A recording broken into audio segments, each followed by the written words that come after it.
What's up, y'all? So there's no intro like my other videos, right? This is definitely different. I just wanted to make this video a little bit different because you guys see the reps, you guys never really know the sets of my exercises. So I'm gonna break that down today with this back exercise, or this back heavy back day, I should say, back session.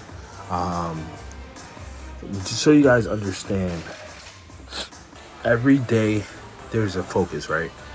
Whether it's a heavy back day, it's for more reps to build the back. Each time you're training that muscle group, there's a different focus. So my heavy back days for thickness, to put on more muscle onto the back, and then my other back days more so for sculpting. So this day specifically, thickness. So every exercise is 4 sets, about 10 to 12 reps.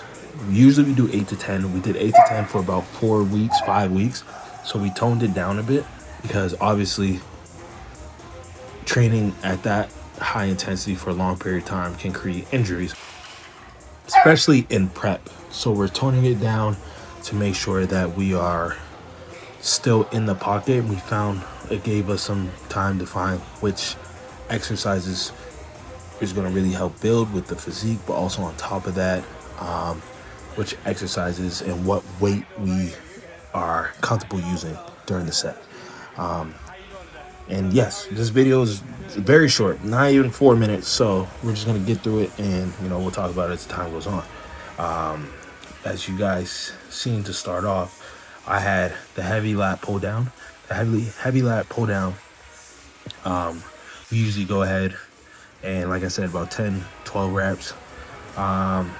When we go extra heavy, do 8 reps. You cannot be afraid to lift heavy weights. Already push yourself. Same thing with the T-bar row, the chest supported, 8 reps, 10 reps. And then this session today, we're hitting about 10 and 12. If you only got 8, you only got 8, and that's fine. Some days you're not going to be as strong as the others, but that's not the point. The point is to get in that pocket so you can continue to build, especially when you're at a point where your physique and energy might be a little bit low and you're at a low point. You want to make sure that you're still in that pocket regardless. So that's the main thing. Go ahead, got to get an ISO movement.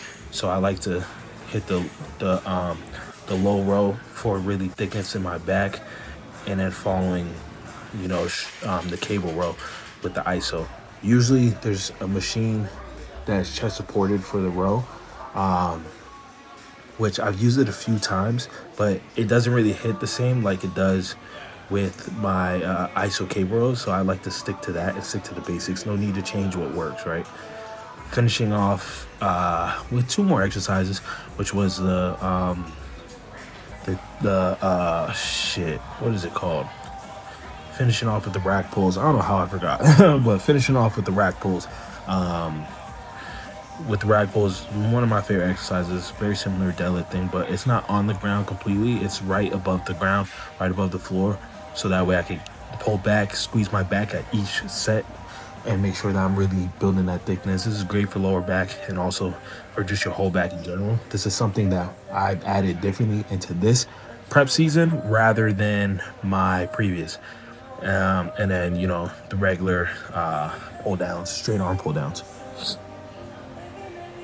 And guys, please make sure you sign up for the 12-week program. I got more information for you guys in the link in the bio. Thank you for the love and support, and let's continue to grow and continue to build on this journey to pro.